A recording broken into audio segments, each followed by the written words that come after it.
Okay. Is your microphone right up to your gob? I'll speak up a bit. No, you're all right, mate. You're all right.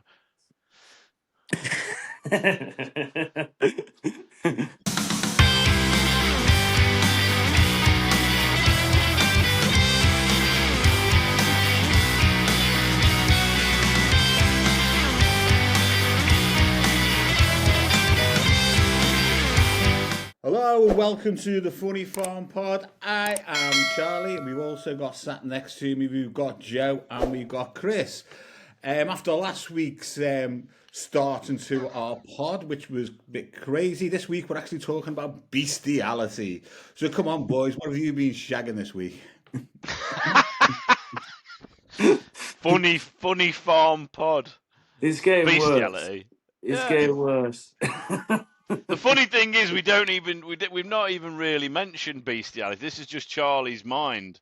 Yeah. This is Charlie's mind going there. We just mentioned that we're Funnyfarm Pod, and Charlie's mind just went straight to fucking cows and stuff. You know what I mean?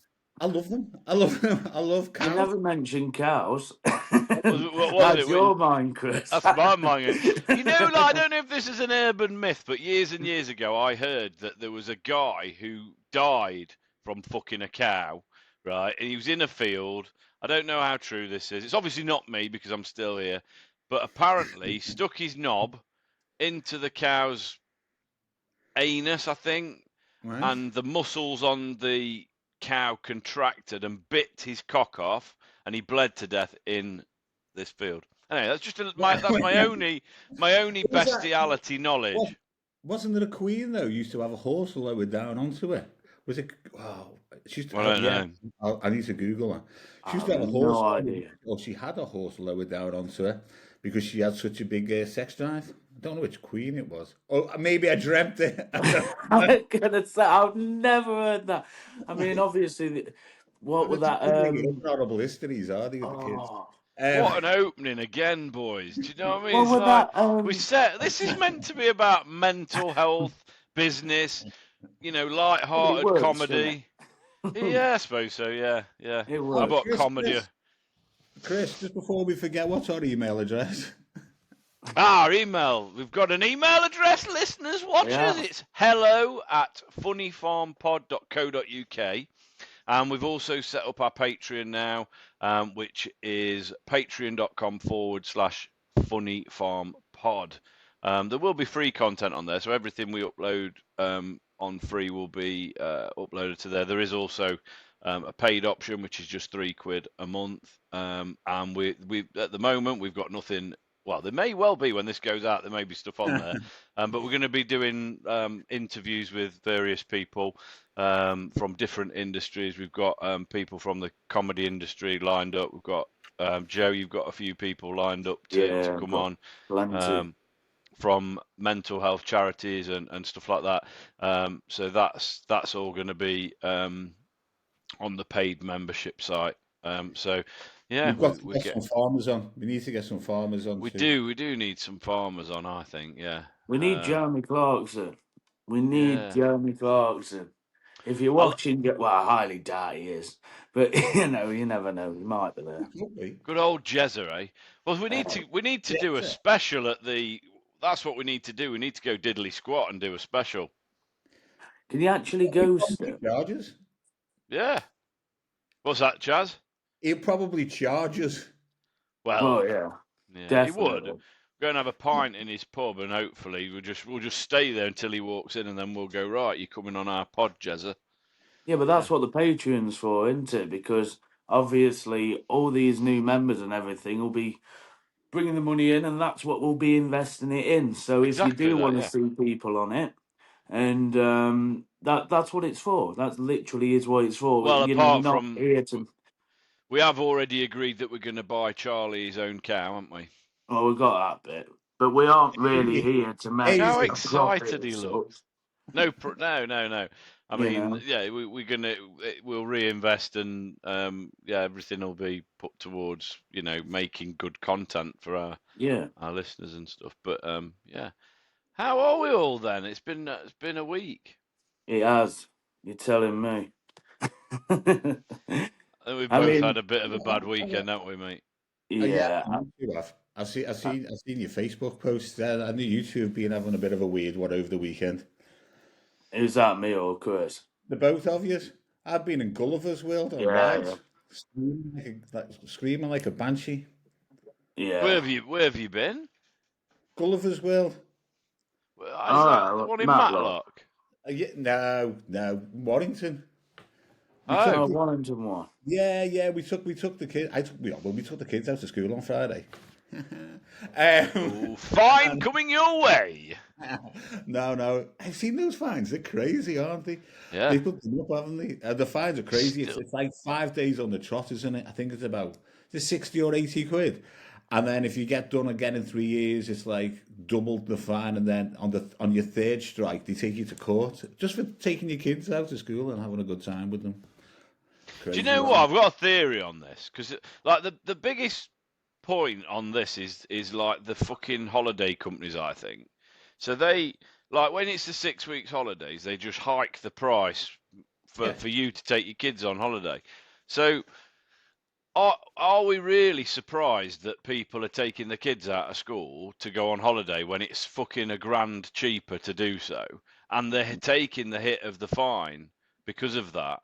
Well, I was It's gonna say, well, like I haven't got kids. no, I'm the only one here that hasn't. So, but that like you know of. well, when me and Ellen decide to clear off, like it's always in term time because Yeah. obviously I teach. So the only time I really get as well is when all the kids are at school and when all the kids are off school as well. That's when I get my time. So. Yeah, when we go, it's like they up it by loads. It's not even just like a few quid, is it? It's literally No. hundreds more to go Yeah. in like when it's the holidays. I think in some cases it's double. So Yeah. if you're family holiday, and I'm a bit out of touch, but like for example, me and Jane went. I think we went to Benidorm. It was in term time, so it was cheaper, and I think it cost us 1,200 quid for like 5 days. So potentially that would for two people would probably double Yeah, to like a couple of grand. So if you then say you've got two kids and you're taking them abroad, it's probably slightly longer. You're probably getting into like where a 3 grand holiday, you're going to be paying a lot, like probably double or whatever. So there's no surprise that people are taking into their own hands and going fuck you. yeah, Why would you even think about doing that? And what is a week of a kid's education worth? I mean, if you're taking them out during GCSEs, you're a fucking idiot, aren't you? But if you're taking yeah, them out in like February because it's cheaper to go on holiday in February, and as well, like with Charlie, like the queues and stuff that you would go to at a park like Alton Towers or Gulliver's. I mean, Warrington's a shithole, but the one in Matlock's cool. I don't think I've I ever. don't, I've never No. been. I've never been. I've been to Warrington, and It Warrington is was, a it was. shithole.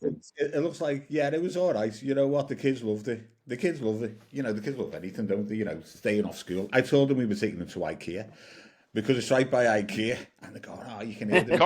Can't go to Aldi The kids because never actually said it, but you can hear it going over in their head. Oh, not fucking IKEA! I hate that bastard. yeah, but it is like the maze, isn't it? It's like a Yeah, proper maze IKEA. yeah, because But yeah, Gulliver, it's like it's right I next don't. door to IKEA.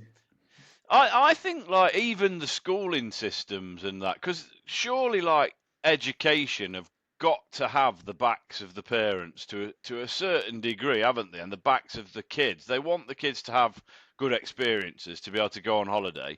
And if you're pricing somebody completely out of the market of taking the kids to like what was the place you mentioned in Mallorca?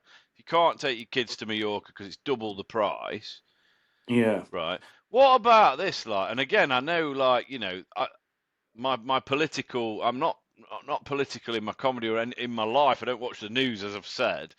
But like, I've put a motion forward about pensioners last week, which we're still mulling over.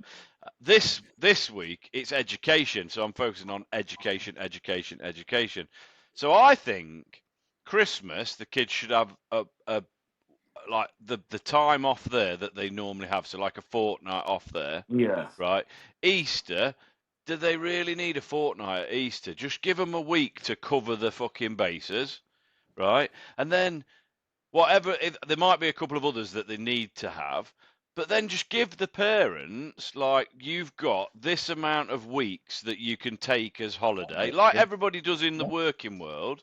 And the Yeah. teachers can have like veto bits, like, so if it's like just before GCSEs or whatever, they Yeah. can have so many kids off at a time, and I'm sure that'd work. No, it's going to be the same thing, isn't it? Because it'll be exactly the same thing. They'll cotton on to that, and then they'll say, You put right, what we the got? Oh, we've got them off it this week. Right, price up. No, no, They're no, off no, no, no, there, no, no. You're missing price my up. point. No, you're missing my point. Sorry, sorry, sorry. So the parent gets to fill in a holiday slip and go, right, from February the 5th to the 15th, whatever it is, we're planning on going on holiday that week. Can we have it off school? And then you put your request in like you do if you were in a factory and you were going, right, I want Oh, this right, this yeah, I'm week's with you holiday off. now. So the holiday company would have to hike the price for the whole fucking year. And if they Yeah. did Yeah. that, no one would go on holiday. People would Yeah. just go, "Fuck you, mate," and we'll go to Blackpool or whatever, right? So it'd completely wipe out. I mean, I don't know if the logistics of this would work, but it works in business. It works like in, you have a shutdown there because for whatever, for business need, it's Christmas, so it's like you can book the middle days off if you want. At Yeah. school, you're going to have that off because all the Well, teachers it's are going to be different off, in aren't they? my bit because when I was at school, obviously I was in private. So for when we wanted to go on, like when my mum and dad wanted to take us, they literally did that. We What you sent on the about? helicopter, it landed on the roof, and little Joe just climbed up the little fucking. I mean, obviously we only flew first class. I mean, Yeah, indeed. We like, had a Chinook, yeah, I mean, hey, stealing one of my jokes there.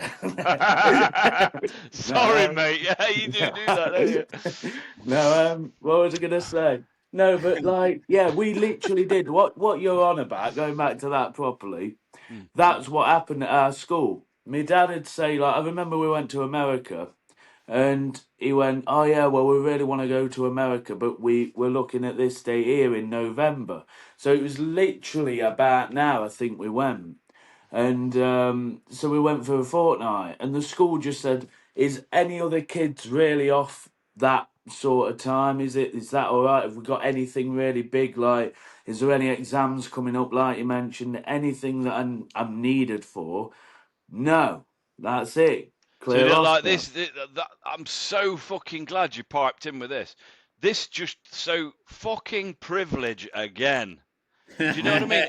Yeah. Private schools can fucking do what they want. We've got fucking loads of money, right? We can afford to go to fucking America in fucking summertime when every fucker's off. The fucking holiday companies can triple the price and we can still fucking afford to go, right?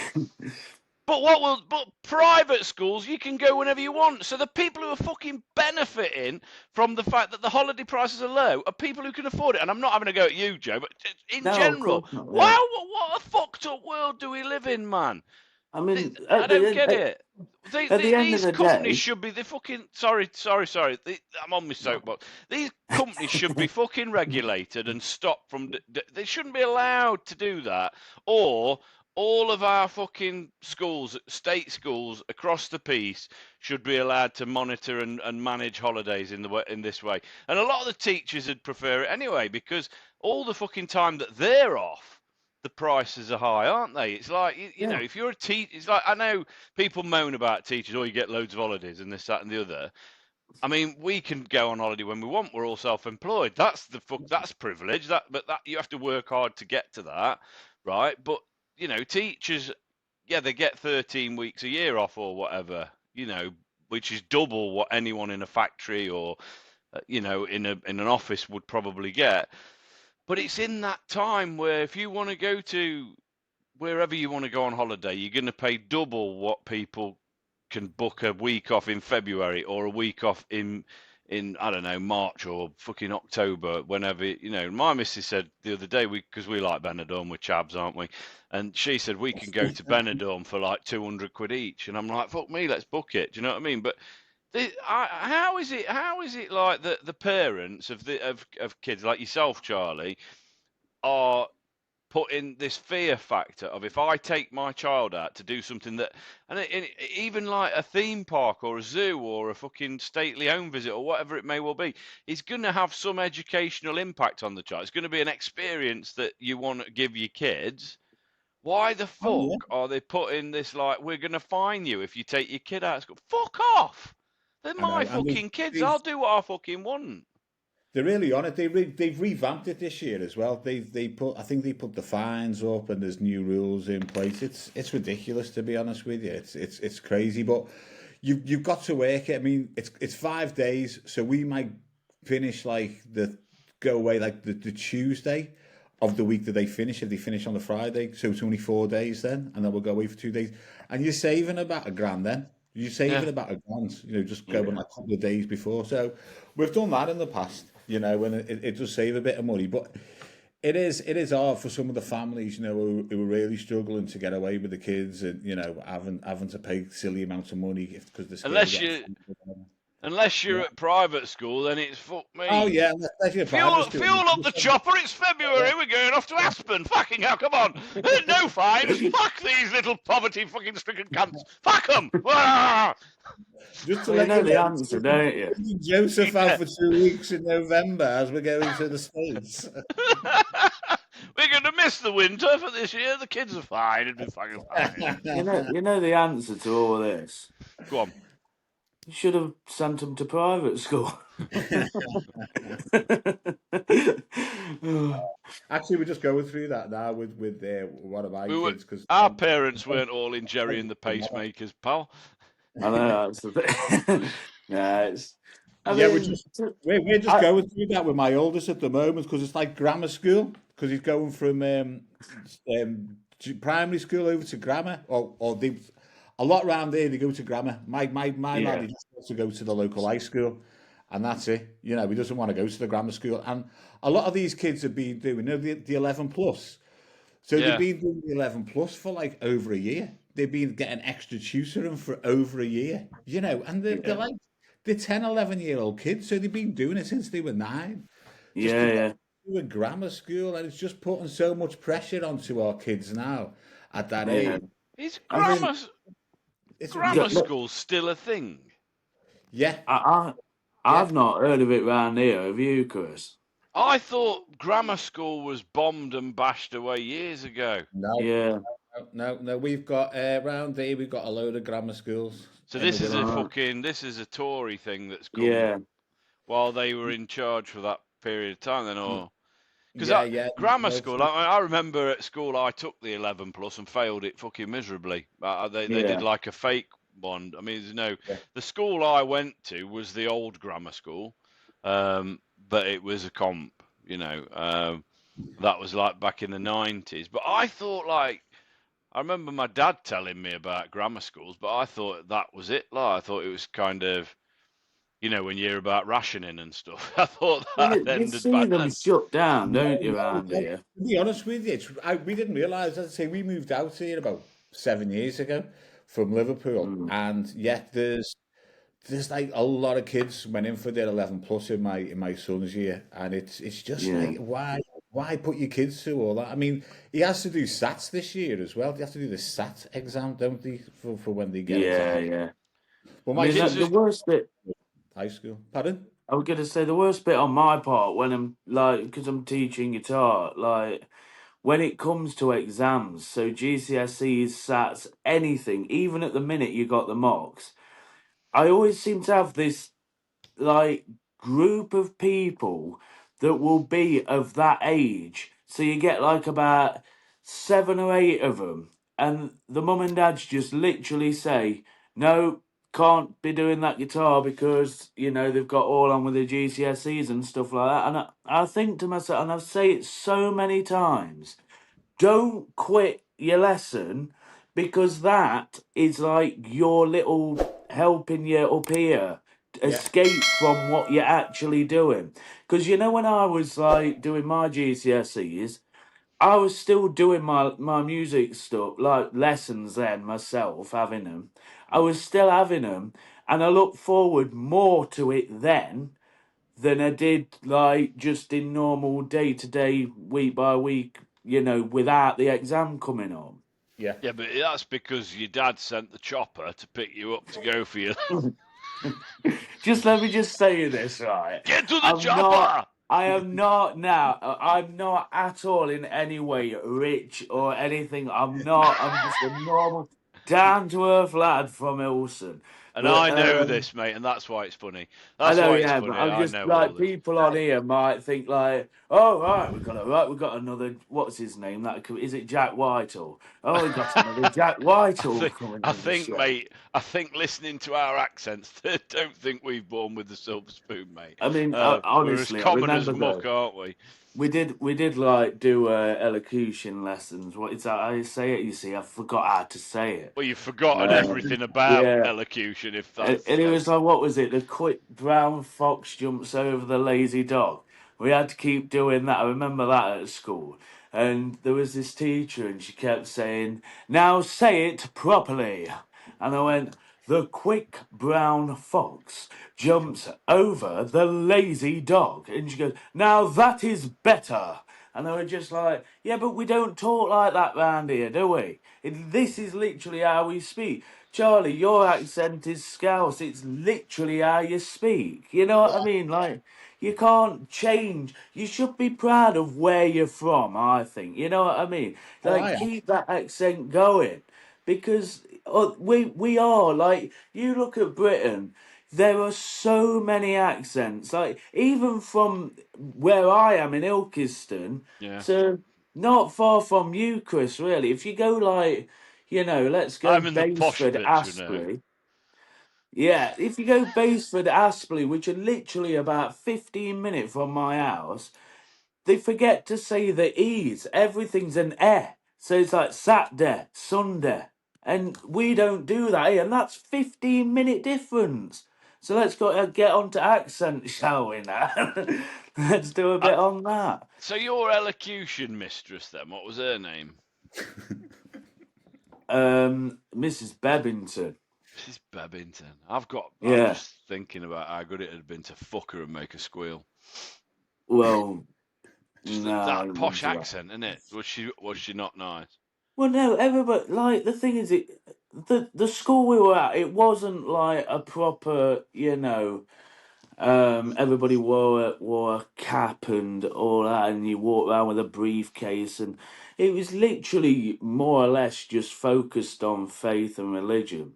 And the reason that my mum and dad sent me there, and our Rob, I've no real idea, to be fair with you, but I think at the time, the state of the schools round here, they weren't like, they were a bit rough, and my mum wanted to wrap me in cotton wool. But in all fairness with you, I'd have got on sound, But I get where they're coming from with it, and I'm not knocking it. I'm grateful that I got the experience, but it does hold you back a lot when you're working in pubs because people are like, "Oh, what school did you go to?" And I don't know why this is round here, but it seems to be a big thing in Ilkeston. What school did you go to? Did you go to Bentley or did you go to Wilson School?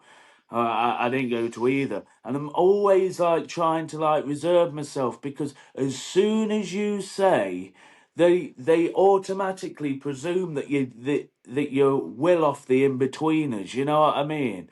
They really think that you're like, "Oh, hello, how are you?" And I'm like, "No, there's none of that. I'm just literally just the same as you lot, trying to get through my life by earning money in any way, shape, or form I can. You know what I mean? It's just life, innit?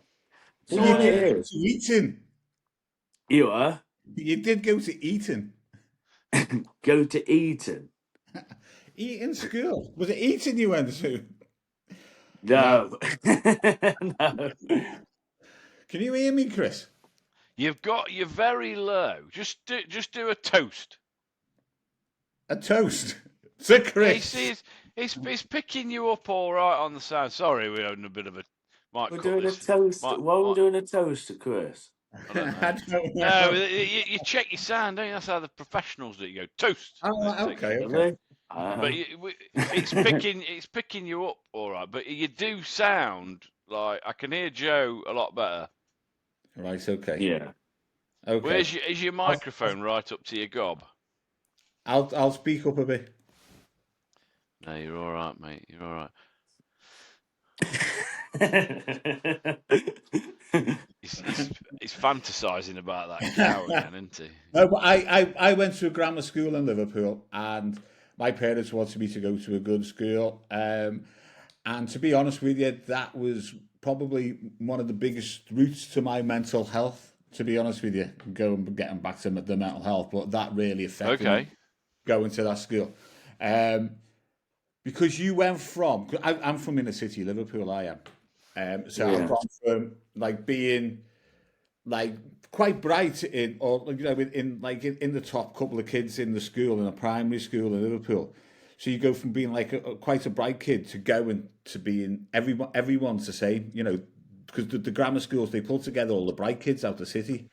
You know, we had borders in our school. And our school was in a place called Wavertree in Liverpool. And we had a lad in our class, and he never passed his 11 plus to get in to the school. Right.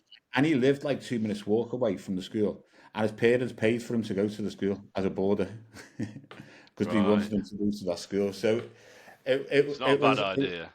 it was like that. And all the kids who come out of there, they're all Oxbridge candidates, you know what I mean? That was it. But me in school just didn't get on. It was, yeah. So, Did you finish school then in that private setting? no, I left school at 16 with an O level in woodwork. From the private education?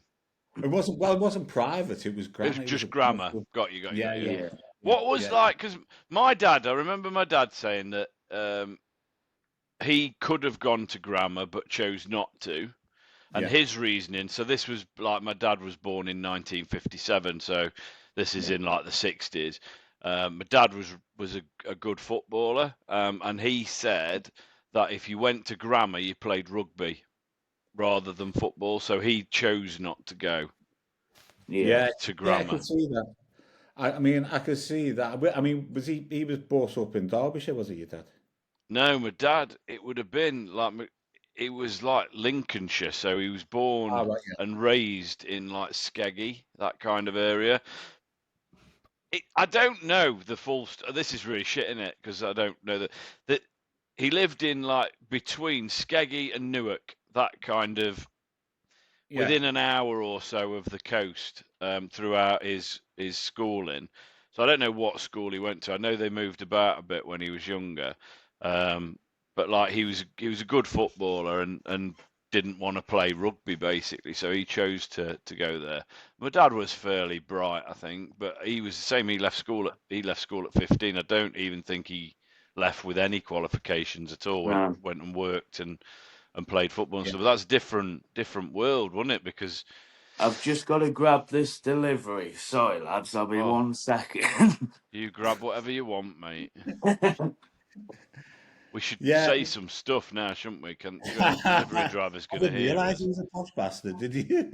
No, yeah, I knew he was. I knew he was private schooled, and he mentioned that his dad had a helicopter and a butler and all that kind of stuff. Right. Do you reckon this That, is his sex toy delivery that he was talking about that it he could was be. getting? It could be. Or his blow up sheep. It could Yeah, be. apparently he's got a very good selection of flashlights. That's it. Yeah, I don't know. Well, it's Yeah. just the two of us, mate. Just the two of us. We've got No, like the mastermind chair free in the middle. like our old Wednesdays. Like our old Yeah, Wednesdays. yeah. We, Um, we we should still carry on doing that. By the way, I meant to mention that. I'm back, and I heard oh, every single word of that. Was it your sex toy delivery? It wasn't this time. I'm a bit gutted. uh, If you really want to know what it was, it's ever so boring. Basically, the washer's broken, and I've had to have a new heating element for it. Yeah, But you're right. It was boring. Yeah, I mean, we can go through it if you want. I don't know how many watts it is, or I think we need to. I think we've gone off on a bit of a tangent today, haven't we? We were talking about education though, which but I think it's poignant to our. I had a love-hate relationship with school because I remember I went to a standard comprehensive, and I was talking to Jane about this the other day, and I have obviously suffered anxiety, suffered it from a very early age because, like, people have that Sunday night, I don't want to get up because I've got to go to work yeah, weekend, kind of that elation and back down to earth.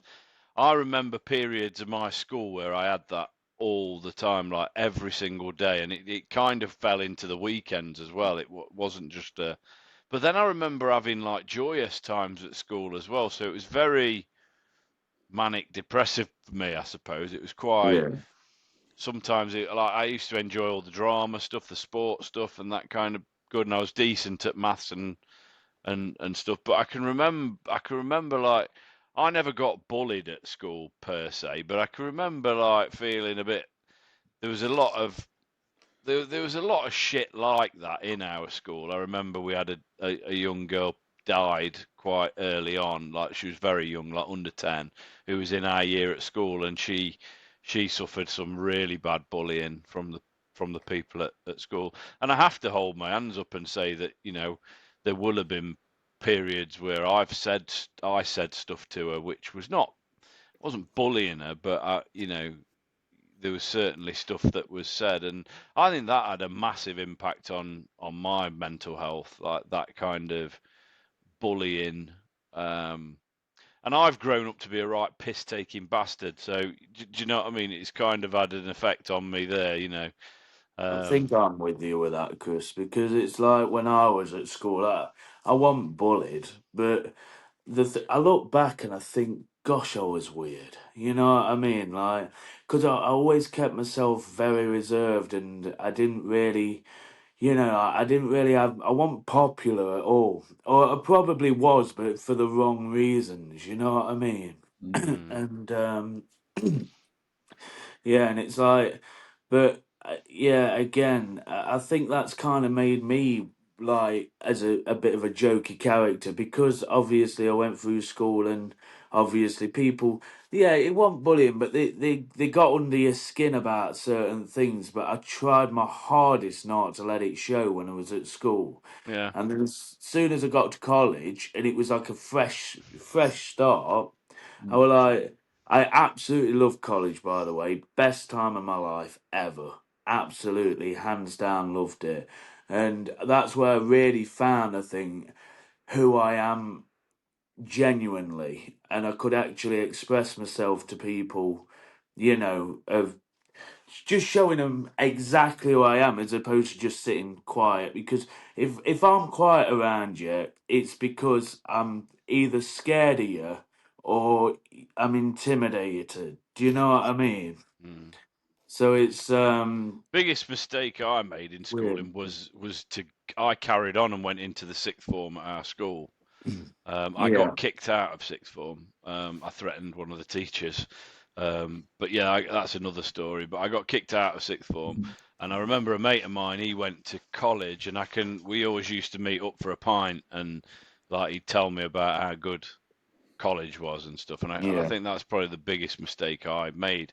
And then I like kind of left school, went out into work after I got booted out, probably 16 and a half, 17 when I got booted out of the sixth form. And then I went into work, and very soon after that, I met Charlie. I went into double glazing when I was 18, 19.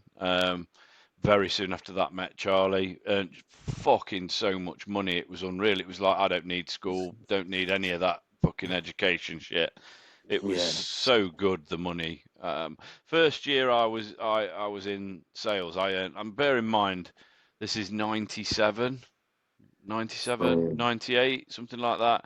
I earned over 40k as a 19-year-old. it's Um, unreal. yeah, It's good money today.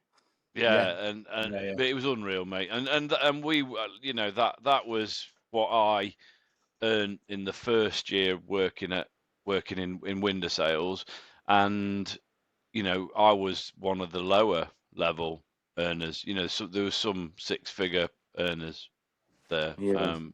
some very good Yeah. stuff. And then I ended up I fell into sales, did sales jobs, and it's like that my mental health's like it's so easy to look back and see now, but I didn't even know I'd got mental health problems back then, and I had them when I was a kid. Looking back now, the anxiety about school and the Yeah. anxiety about I was a proper mummy's boy. I had massive separation anxiety from my parents and stuff. But dad was always at work, so um, treasured the time with him, but it was very few and far between. I've got a great relationship with my dad now, absolutely phenomenal. But Yeah. I kind of I had a massive mental breakdown when I was 21, 22. I'd met Jane at Capital One, so it was 2002, 2003, so whatever age I'd have been then. And I tried killing myself twice in the year. Both Right. times my sister found me, or like I was in hospitalized for it, and then I remember when I was in hospital, it was the most peaceful, tranquil time I had, and so there must have been a lot of noise going on in my head back then because I I read books and I never read it. I don't read very much and stuff, and I found that time in hospital was just great. But there's been long-term issues from that, like my liver's fucked, as you both know, and Yeah. this I have to be very careful with that. And then, I suppose life began again then, and that was when I engaged in university and got together with Jane about 4 or 5 years after that. We'd known each other since that time, and then I went back to uni. So I kind of just to bring that back round to the education piece. I fucked school up so badly. I came out with six GCSEs, I think, six passes, six C's and Yeah. three D's I got in GCSE. Didn't do A levels. I started doing an access course when I was going through my major depression, but I dropped out of that as well, and I ended up going back to university 2007. Me and Jane had been together about a year or so, and I was so close to getting a first class degree in psychology. So it just goes to show, and like anybody listening or watching or whatever, it's never too late to go and sort your shit out, really, is it? I mean, we never meant for this episode to be like a show and tell, but that's mine. That's kind of a potted history of mine, and I suffer regularly now with depression. I don't take medication because it dumbs me down, and Yeah. I'm working as an actor, a comedian, and obviously I have my own recruitment business. I need to be creative, and I can't afford to be asleep, and that's what the antidepressants did to me. They made me sleep. So this is my therapy now, lads. I'm your Yeah. I'm your responsibility. No, I mean, I'm glad you've actually shared that because of it. There were bits there that I didn't know. You know what I mean?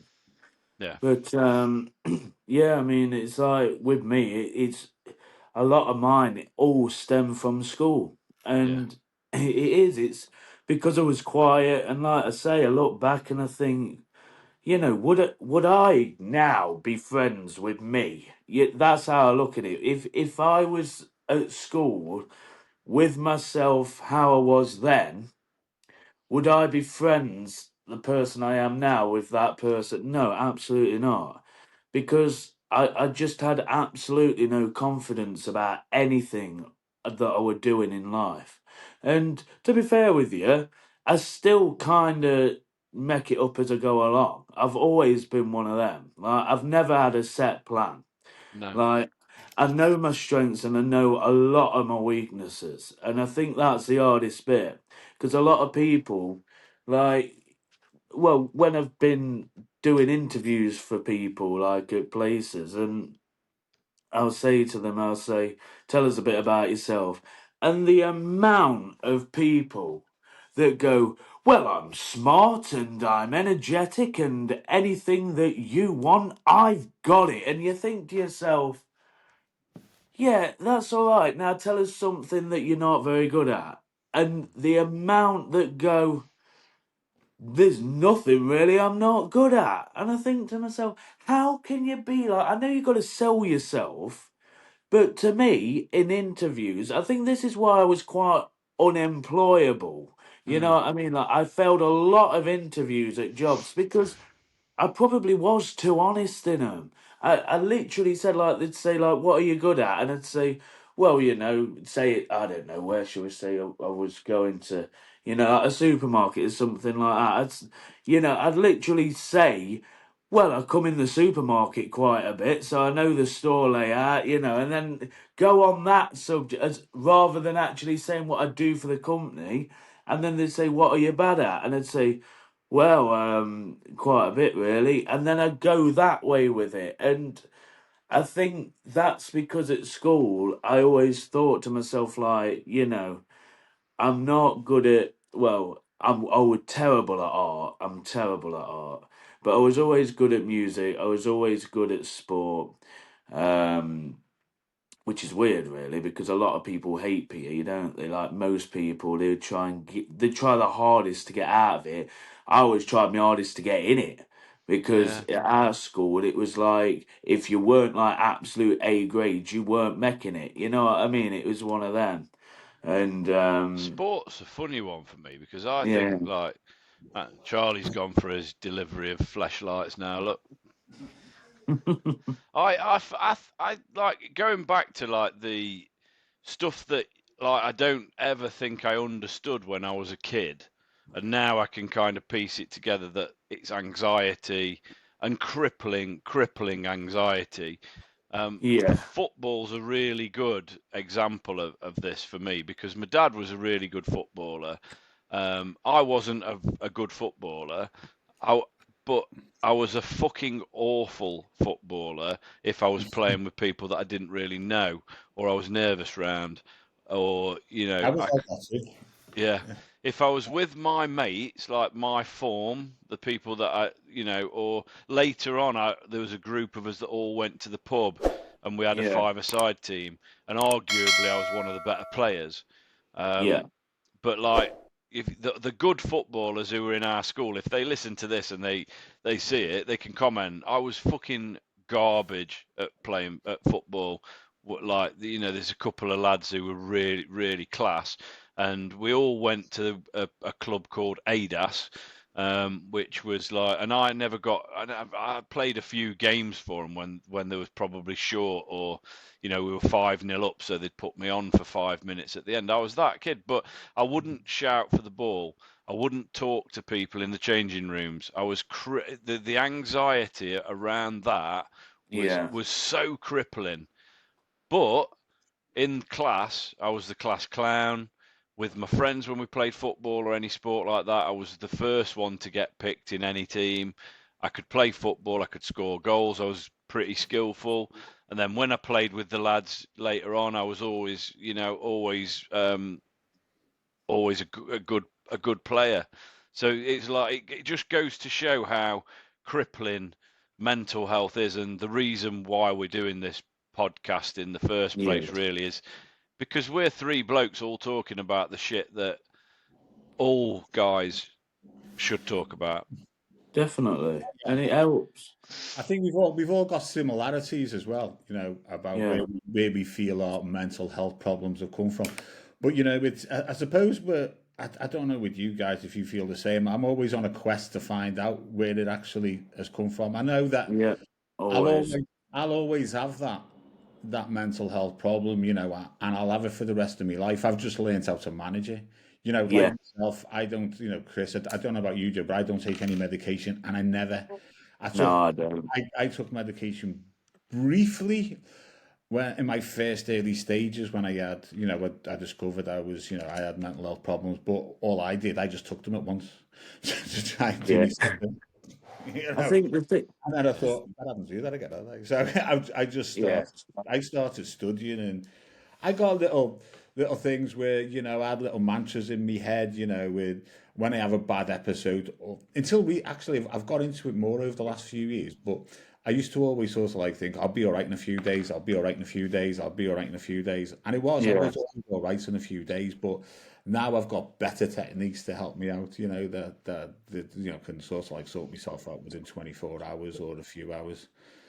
But I've yeah, had I think it's quite I've had a couple of periods where I've tried with antidepressants. Years ago, I tried fluoxetine, and it made me. It was very early. I didn't take many of them. I think I took it for about a week, so it probably didn't even get in my system for the depression side of things. It didn't even work, but it gave me the shits, and I yeah, just didn't want to be. I didn't enjoy it, so I thought I'm not doing it again. And then recently, I've had a batch of I've had sertraline. And the one thing I just want to say is that there's absolutely no shame in taking medication. There's no no, no, um, not at if you know there's if that's what people need to do, and some people absolutely need to take medication to level themselves out. You know, I've worked with people with severe mental health issues such as schizophrenia and personality disorders, and you know there's absolutely a necessity for people to be medicated.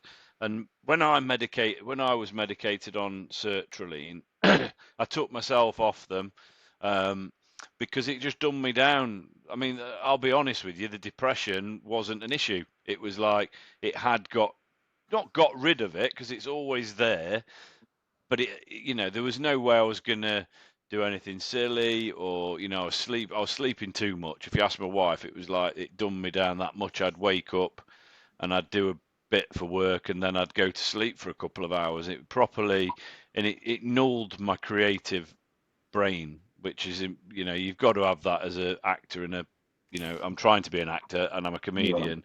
It's you've got to have that creativity there, but there's nothing shameful in anything, with regards to talking therapy. Some people are the same with talking therapies. They're going. I had 16 weeks of psychotherapy after I tried killing myself, and it properly helped me out. And then I won't do CBT. I won't do cognitive behavioral therapy because it's just not my thing. But the psychotherapy did work. So there's yeah, loads. I think the main thing is there's loads and loads of things that you can do. And I think what Charlie said there is like you put your heart and soul into what you do for a living. You put your heart and soul into your family. One of the things that really hit me, and so it's 25 years ago that I tried committing suicide. And the one kind of vision that I still have in my head is my mum and my sister crying, and the people that would have been like, they're never people are never going to get over that, are they? They're never going to be able to mm, come round. They're never going to know why you did it or anything like that. And an old mate of mine, after I did the dirty deed of trying to kill myself, and I hate that phrase where people say it's a coward's way out, because if you are ever in that position, which I think we've all been in, where you're contemplating not waking up tomorrow, effectively, if you call that cowardly, then you're fucked in the head, as far as I'm concerned. That's it. It's not. yeah, It basically means that you've got to a point in your brain where you no longer want to be associated with yourself, yeah, and the pain that you're living through every single day isn't worth carrying on for. It is, and the actual fact of it is that it is worth fighting through. And my mate turned around. He used to call me Brattle. Don't ask another story. And he turned round to me and he went, "You can't do fuck all about it if you're dead, can you, Brattle?" And that was kind of like, well, no, you can't. And I live with that, and I live with the fact that the people that you leave behind in that situation will never understand. And I think it's if you can make them understand, they can live with you living through this a lot easier than they can live without you being there. yeah, So I think the difficulty with that though is actually making them understand when you don't even understand yourself. Yeah. And and that's the real complicated part for mental health. Well, for me, I had the stigma as well. I mean, I've got 10 years on you, Chris. So I've probably got 10 years on you, Joe. So 20 years on you, sorry. 20 on Joe, yeah. Yeah. So I had that stigma, and it was a big stigma. I mean, I tried to see myself in a few times in my 20s, quite a few times in various different forms. And I was in hospital once, and a doctor, it was one of the very first times that I tried to do myself in, and a doctor come up to me and absolutely give me a bollocking in the bed. So, what are you doing in here? You shouldn't be here. I was in a ward with old people, I think it was. These people are ill. You're not. You're not. Yeah. I had that the first time. It was like I mentioned, like the hospital stay, like being tranquil. That was after the initial admission. The admission staff treated me like you wouldn't treat a dog. It was Yeah, yeah. Yeah, it was horrible. horrible, and there still is that stigma there, and Yeah. yeah, it doesn't need to be. It's bollocks, Yeah. isn't it? Yeah, I it's Um, think awful. It's awful. like I always remember what that doctor looks like as well. Always remember yeah, what he looks like. And it's and that replays in my mind quite a bit as well. So yeah, it's not a good feeling. It's not. no. But there's bits with me that like it's more as like in my twenties. I remember we went to this. Do you know at Halloween you get them like Scarefest things? Like at theme parks, Yeah. and it was how old was I? I must have been about 24, 25, and it was the first time I went. And I had no idea what I was doing with my life at all. I had no idea where it was going, where it was heading. I didn't have a clue how to save money or, literally just live. And I just kept like just rocking up to a dead end job all the time. And I remember we went to this Scarefest at Melton Mowbray, and they got like all these actors, dressed up as like skeletons, yeah, and but like really well done. And I remember walking around, and they got all these mazes, like, and there was one where it's like a pie factory, and I was just thinking to myself, this is incredible. I love it. It's literally like my head. Like, you know what I mean? I think this all the time. Like, you know what I mean? Like weird things going on. And I'm like, yeah, yeah. And I really got into a trap of like thinking this is absolutely incredible. And, it's absolutely everything that I can see in my head happening. And we literally went a few weeks ago, and when I was walking around, oh yeah, by the way, back then I wasn't scared of anything. I wasn't scared of nothing in the mazes. Nothing made me jump. Nothing at all. I was that sort of like in the head thinking I'm so comfortable with all of this, and you're from which just Ilkeston. yeah, which just shows though that the level of like, I don't know what you call it. Is it psychotic or something like, that must have been going off in my brain to think that all of that was normal. Yeah, Like, and when I went this time, we went and things started to make me jump, started to make me like think, oh, that's a bit odd. And I thought to myself, do you know what? I'm actually getting better. yeah, And it was such a nice feeling to be scared. And I think the reason being as well is that why I was like I was then was because I just thought to myself, you know what, right? Nothing scares me because I mean, I'm trying my best to like word this because if YouTube pick it up, they'll flag it. But instead of wanting to actually go to the other side, I I just thought to myself like, just carry on, Joe. Just carry on, carry on, carry on as I'm going through life, and it has got better, a lot better for me now. But like I say, this weekend has been crazy for me. It's been really, really tough. because I've got that much on. But don't get me wrong, I'm pleased about it that I've got the opportunity. But I've had that many guitar lessons, I've had gigs, I've had bar work, and I've been here, there, everywhere. And I knew it was going to be hard. And I've actually wrote this down on this pad, and just to help anybody out in case you go through this same thing that I've gone through. Um, sometimes, like with me, you can have an amazing day. It can be incredible. Today, so far, is an amazing day. Yeah.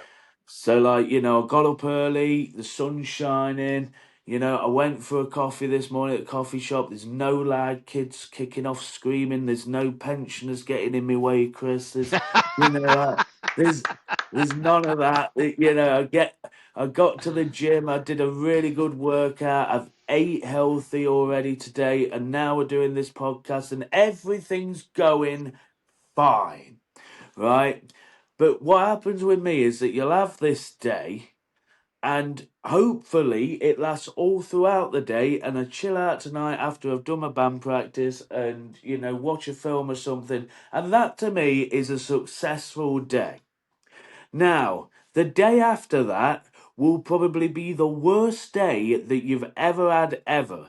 Everything goes wrong. You'll wake up late, your boiler will pack up, your car might pack up, your lessons all cancel, your work's folded, you don't know where you go, you don't know where you're coming or going at all. You know what I mean? And to me, this is where a lot of my stress and anxiety comes from, because I can think to myself, oh, it's all going to come crashing down tomorrow. It's all going to come crashing down tomorrow.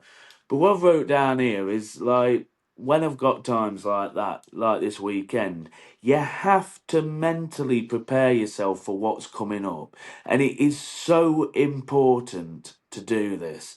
And so, what I mean is, get yourself ready, because it's going to be hard. And you know it's going to be hard, and it's going to be long. And you're also going to face challenges that you didn't think were going to crop up. You know what I mean? So, like, for example, when I was gigging, what happened? My heater packs up on the car. So I had to drive with the windows down, because all I had was the windscreen. Everything else was steaming up.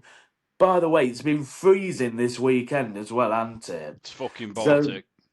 and it was chucking it. We've had so much rain. So I'm in the car with the windows down, rain's blowing in at me. I'm thinking to myself, I've got to be on stage in a bit. I've got a gig to do. I've got a car full of gear. You know what I mean? I'm thinking that, like, oh, this ain't good. But the thing is, because I'd mentally prepped myself that it was gonna be hard, I was all right with it. And I think, it got, you mentioned in one of the other episodes that about organisation and stuff like that. And mm, sorry to just cut you short, Charlie. Did you want to come in on this? Because I was just going to ask a couple of questions of you both regarding. yeah, No, but Um, so it's just like, I think it leads quite well into it, because I think we've probably all been where you are, Joe, and I'm a yeah, little bit further on, and Charlie actually sounds like he's probably further on than me in this journey. Like, and it is. I hate it when they call it a journey. By the way, I I got know that. yeah, it is. It is. It is. But it is, yeah, and it's like we're all in different stages of that, and like the chaos period, like sometimes I think, and what the thing that I will say this weekend, because I messaged you, Joe, and Charlie obviously saw yeah. your story on Facebook, and it was all quite, I think it was quite normal stuff from Joe, and then the morning one was like, this morning it's terrible, blah blah blah blah. And that was like when I contacted you, are you all right, mate? And this, that, and the other. And I think you'd actually already posted the next stories. And it was amazing how quickly you'd gone from like almost in tears, hope you don't mind me saying Yeah. this, No, no, it's to fine. like things have got better.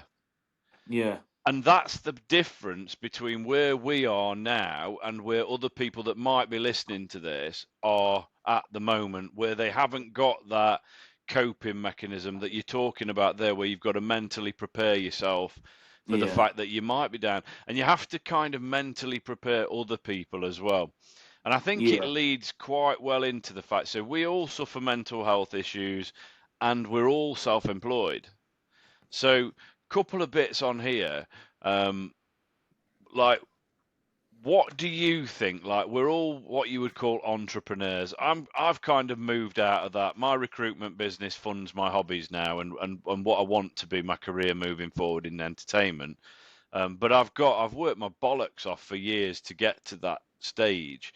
So Yeah. one of the I've used our trusty, dating question thing as well, like what Charlie did on the first episode. I've used Chat GPT. The first ones I think we've covered. So it's like what mental health challenge have you personally faced, which we've kind of gone through.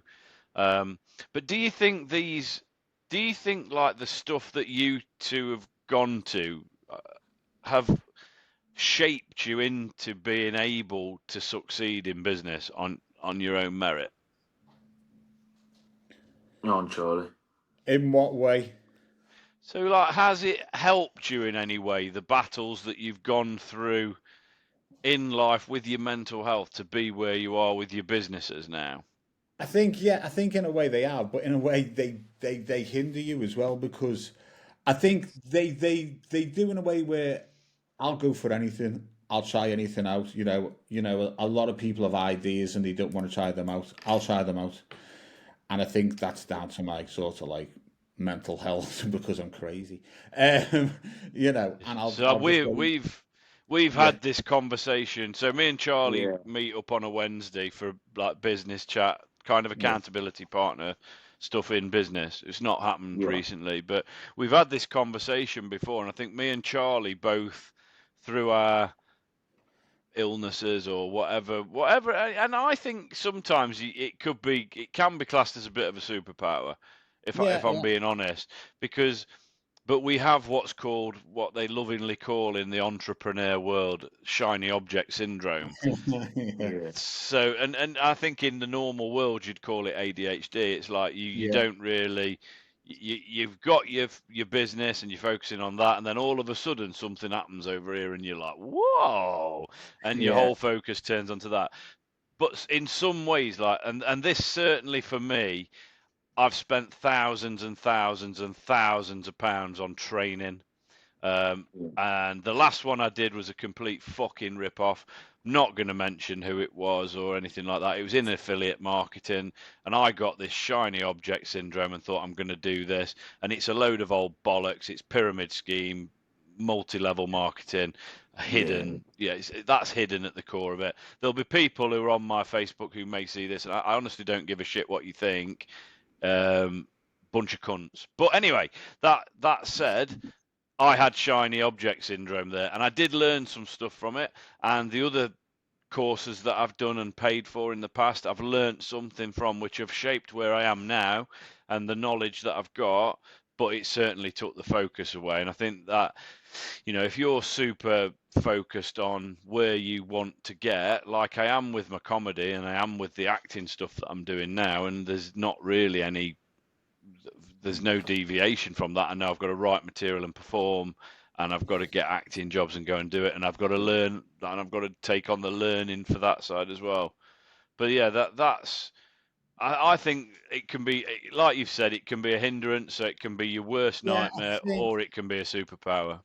I think on the flip side of that, I mean yeah, I do. Yeah, I'm a raver. I'll go for things, the shiny object syndrome, but also the stress sometimes when I think everything's going to come crashing down around me, when I've got a family to support and stuff, so you Yeah. have that on the other side, on the flip side of that as well, How long so. have you been in business? How long have you been self-employed? I have been self-employed since about 2000 in different Different businesses. things, yeah. Yeah. But you've Since been your own boss 2000, for yeah, since about 2012. I mean, I tried 13 to, years, yeah. yeah, about 13 years. So There's yeah, so always something, isn't there, though? yeah, There's always something, and we've done yeah, online, we've done physical yeah, businesses. I've not been in business for myself for that. It's 3 years, so I've not been, and it's always been something that I've wanted to do. And one of like the causes of like my workplace mental stress has been cunts who were your boss.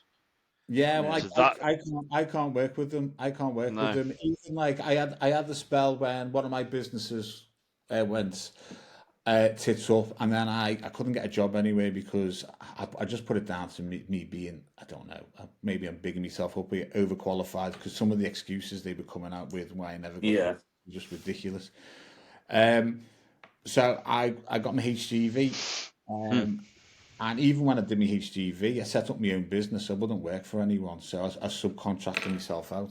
You know, at a limited company, I wouldn't. I mean, I fell off the back of a wagon, didn't I? I broke You my back. literally broke your back. Yeah.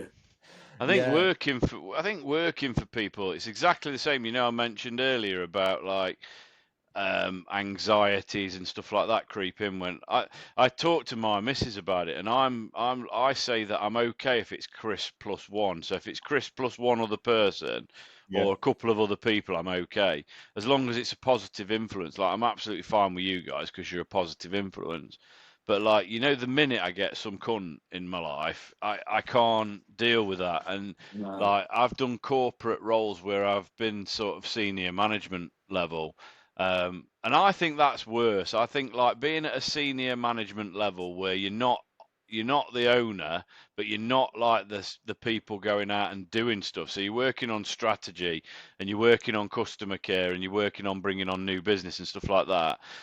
And then you're reporting into the board. So these are the cunts up here who do Yeah. very fucking little, pop in every now and then and give you some kind of motivational quote and then fuck off and work on their Harley Davidson, or you know, or just don't even come in the office at all. They feel that they've got the privilege that they don't need to come in at all.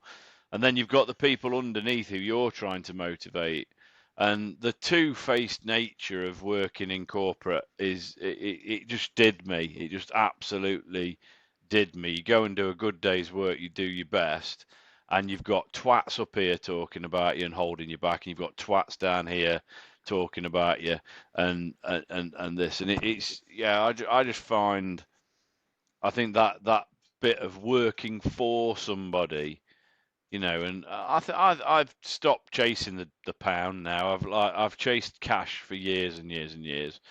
And I think it's like now time to chase something better than that, which is like what makes me happy and what, you know, something that I can tangibly manage rather than. Yeah. And I think now, like, if there was ever a point in time where I can't be self-employed, I would literally go and stack shelves in Tesco and do Yeah. something that's so mundane and so, you know, if anyone can do this job, that there's no, I can't physically get depressed about going and No. stacking tins of beans in Tesco or whatever it may well be. yeah. Um, I mean, to be honest with you, I mean, you're like me. I mean, I did that. I mean, I went and drove wagons, and it's just so mind numbing. It was so mind numbing to me. Being, I don't Yeah. know, you know, you say you got like a superpower. It could be ADHD or whatever, but it's. I just think with anything like that, you know, for me, yeah, I always think that, but I always think, would it be mind numbing for me? You know, and yeah. I just need to have that drive, that goal, that achievement that I want to make for I myself. mean, And with I clearly think that that's part of my mental health problems because I want to, you know, do. yeah. Everybody, thank you for listening or watching or whatever. It's been a bit of an Yeah, emotional one. We'll try and make it a bit more light-hearted next time. But Yeah. we have had some giggles and some tales. If you want to email in, it's hello@funnyfarmpod.co.uk, and the Patreon is patreon.com/funnyfarmpod. Yeah, and we've got some guests coming, so we will have guests. Interviews, different types of people, lots of stuff coming up. So, guys, it's been an absolute pleasure. It's been awesome. And as we'll always. catch you all next week. Yeah. See you Peace. later. See you guys. Bye. See you guys.